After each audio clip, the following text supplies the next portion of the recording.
Hey, welcome back to Her Restored Spirit podcast. My name is Tami and I'm your host.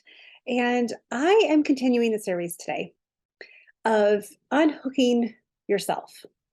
Today, we're going to talk about unhooking yourself from the past. So many times we get so stuck in the past stories, the past circumstances, the past trials, the past uh, things that we've done, the things that were done to us, the decisions that we made, the things that we learned in the past, the way we saw the world, those paradigms and things, we we get an idea in our head and it kind of concretes in something happens and we've decided that's what's going to shape us for the rest of our lives. And know that I'm not saying forget the past, which is interesting because I was looking up verses about this. And in Isaiah 43:18 through 19, it says, "But forget all that. It is nothing compared to what I'm going to do. For I'm about to do a new thing. See, I have already begun. Do you see it? Do you not see it? I will make a pathway through the wilderness. I will create rivers in a dry wasteland." So even though we don't want to forget the past, but even in the Bible, God says, forget all that. Forget all of the things that have happened in the past. Like, I'm doing something new. I am doing something now. Don't you see it? Don't you perceive it? And it kind of shifted my thoughts a little bit because I don't like telling people what to do in particular. Like, well, if you're a friend, if you're one of my kids, there's times I'm bossy. I'm an Enneagram 1. What can I say? Um, but overall, like in my coaching, it's not my decision. Like, it's not for me to tell you what to do. It's to bring to light what you really want and what you need. And so I was thinking about this and I was realizing, like, we all have moments that we're not proud of. We all have these moments we didn't make the best decisions. We all have these ideas, these things, and again, remember, some of our thoughts, some of our old stories were put in our brains before the age of 5, before we even realized they were there. Some of these paradigms, some of these ideas of how we're supposed to operate. Some of these, and I was listening to my son talk about how he's just not good at public speaking, and I laugh a little bit in my head because all through high school, I was terrified of it, and I did it very little. I would do what I could to get out of public speaking, and God has a way of laughing because now that's kind of what I do for a living, and I love getting up in front of an audience and speaking. And I think part of it is because I really feel strong about what I share and why I share it. But I was talking to him and I was like, "Well, what was your thought process there that you're really bad at public speaking, that you don't like it?" He's like, "Yeah, I'm just bad at it. I don't like it." It's like, "Okay, well, that's a choice. What happened to make you bad at it?" And it come to find out he didn't prepare properly. I was like, "Well, so was it public speaking's fault was it you getting up? Because how did your classmates react?" And they're like, "Well, they didn't say anything. They weren't mean about it." Like, "Did they ostracize you? Did they criticize you?" And it was like, "No." It's like, "So you felt unprepared?" He's like, "Yes." I was like, "So you didn't like the experience because you were unprepared?"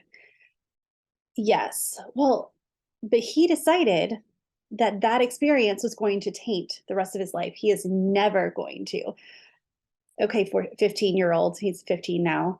I guarantee there's going to be one time in your life, at least, where you're gonna have to get up and speak. And in fact, this next coming week, he's actually doing debate where he's got to get up and he's speaking for a long period of time.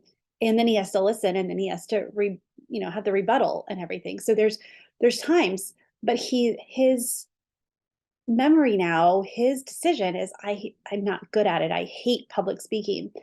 And so many times things in our past decide that for us. So many times that one thing that happens in our past, and we have painted that picture of what now we will believe. How many times and really, like, I like going back to the whole, like, what how God works in my life, and I've talked with enough of you to know that this is kind of like some of you, he works in your lives this way too, where things that you don't like to do, things that are challenging for you, are things that keep coming up. It's almost like he highlights that, and it means something different to you during that experience, because he's like, I want you to prepare, because I'm equipping you. I'm equipping you. I'm equipping you. But if I would have decided, like, no, I am not public speaking, I am never doing that. If I didn't look at things now, if I didn't take those steps, if I didn't unhook myself from those old stories and see them with new eyes and new perspective, and recognize that, like, well, it didn't kill me doing it. It may have hurt in the moment. It may have been nerve wracking. And yeah, I still get nervous when I public speak. I'm not going to lie. And I choose to, it's anticipation, it's excitement. It's nervous sighted, that little bit nervous, but really excited about what's about to happen.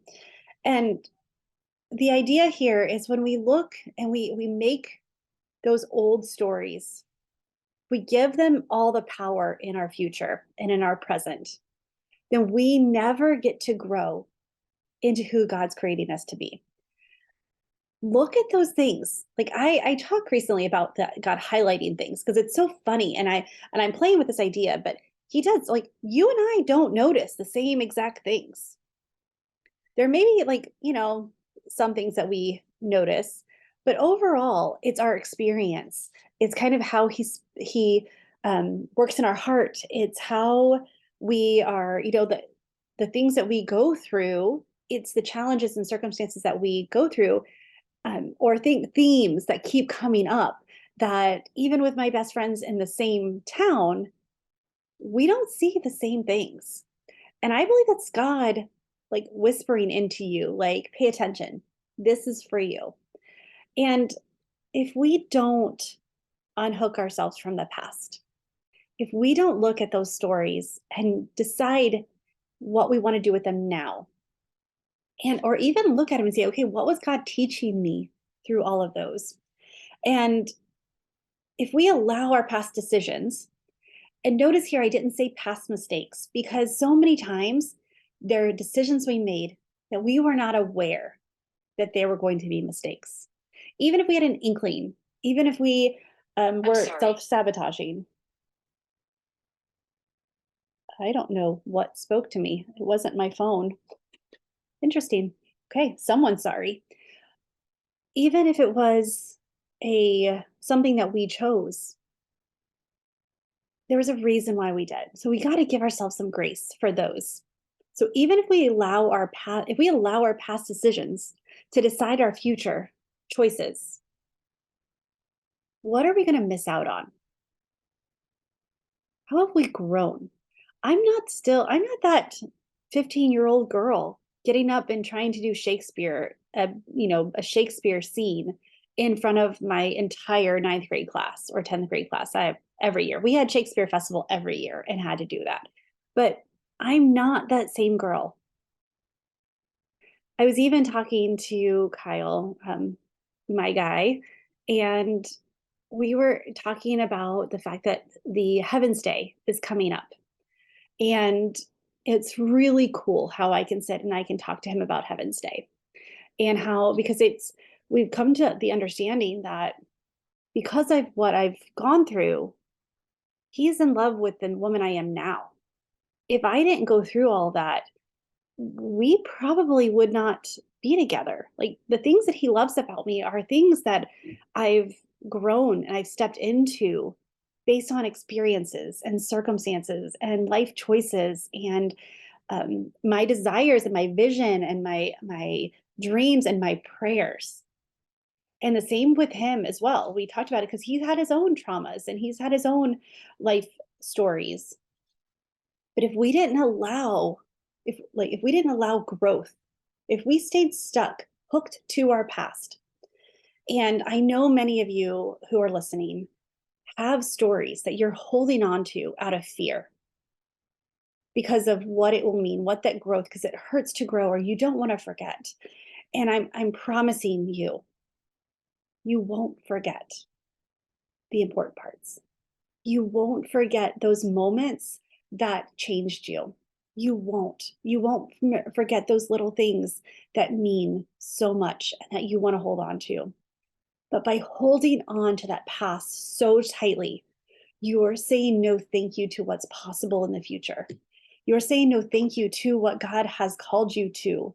You're saying no thank you to healing and growth and recognizing that those things that you don't want to forget are the things that are going to propel you and create that future that are you're dying to have, that desire, that love, that vision, that those dreams, that that future that you're worthy of having. And I know for some of you that's really hard to hear. But we have to unhook ourselves. Allow the past to be the past. Allow the future to come in and make those new decisions and decide, like, look at the strengths that you have. And there's so many of you, I know that you don't actually look at the strengths. You're so focused on the past mistakes, those past decisions, those past the weaknesses. But those weaknesses are guideposts that keep us humble. Those weaknesses are ways that we can ask for help. The strengths are where we can serve. Those are our time, talent, and treasures. These are the areas that God has blessed us with, those strengths, and we need to embrace them. We need to gather them together and we need to decide that past is no longer going to decide this for me. I will use that information from the past because we'd be crazy not to. I know that God says, forget all of that. But I think that's really like, don't let that hold you back. That you're a new creature now. You're a new woman now. I am not the same woman I was the day before my husband died. And this last couple of weeks has been like, I've had a lot of emotions and it's different every year. And this year is different because I have someone new in my life who I adore. And I still miss my husband. I still miss D and I see him so much in my children. But if I did not unhook myself, allow that to control me, then I would not be where I am today. I would not be able to say that I understand when Job says the latter is better than the former. And I have another verse, Job 17:9. The righteous keep moving forward, and those with clean hands become stronger and stronger. And another translation, I heard those with a pure heart, good motives. We stay connected to Jesus, then we become stronger and stronger. So those things that are holding us back or held us back in the past don't have to hold us back anymore. And that is why we unhook ourselves from the past. We unhook ourselves to where we can see it, but it's not controlling us anymore. It's not that binding where we can't grow. We let it go. And I don't know why this just came to mind, but the whole like Titanic scene where Rose is like letting Jack go, like she never forgot him, but you just see him like drift off and I don't know why that came to my mind, but I think it's because it can be easy. It can be it can be gentle and you don't have to do it all at once. Like it can be a slow growth, a slow fade. Like you can allow it to slowly unhook. The key is to do it. The key is to give yourself that freedom because discovering who you are, it's discovering who you are now. We look back at our values. We look back at our priorities. We look back at the decisions we made. We look back because we can see our weaknesses and we can see our strengths in that. So when we unhook ourselves and we allow ourselves to review that from a standpoint of like grace and gratitude, gratitude. I am thankful for the things that I went through because I am not the person I was then, but I became stronger and stronger because of it. It can be a gentle thing. It's not a cut off, forget, push aside. You can release your grip while you pick up something else. You can put them together. You get to move to the direction that you get to go where you want to go. You can go where God's leading you. And I know that there's so much there. We feel guilty, we feel shameful, we feel like it's when we start to grow, or like there's something that like the past like grips us, right? And there's something there, but understand why. Get curious about why is the past holding on to us so hard? What are we scared of in the future? What do we not trust about ourselves or about God to show us the way? And I just want to encourage you. I want to read these two verses. Philippians 3:12 through 14. It says, I don't mean to say that I have already achieved these things or that I've already reached perfection, but I press on to possess that perfection for which Christ Jesus first possessed me. No, dear brothers and sisters, I have not achieved it, but I focus on one thing, forgetting the past and looking forward to what lies ahead. I press on each at the end of the race I press on to reach the end of the race and receive the heavenly prize for which God, through Christ Jesus, is calling us. Press on, go run the race. Run the race. If that means that you had to stop and take a breather and you want to get back on and run now, get on that path and know that you're not alone. You're not running by yourself. And then Proverbs 24:25 through 27. I want to leave you with this. It says, look straight ahead and fix your eyes on what lies before you. Mark out a straight path for your feet. Stay on the safe path and don't get sidetracked. Keep your feet from following evil. And it's interesting because we don't know what our straight path looks like. We just have to keep going. But what it says is don't allow those old decisions like to derail you. Go the right way. Go forward. Keep moving no matter what. And release yourself from those old mistakes and old decisions, and give yourself those grace because those mistakes that you made, you didn't know what you didn't know. So friend, I want to encourage you today to unhook yourself from the past. Set your mind on the future, on this new that God is creating in you and of you, and see that as much as my past has played a part in my future, I get to decide as much as you do. If it works for me, it works for you.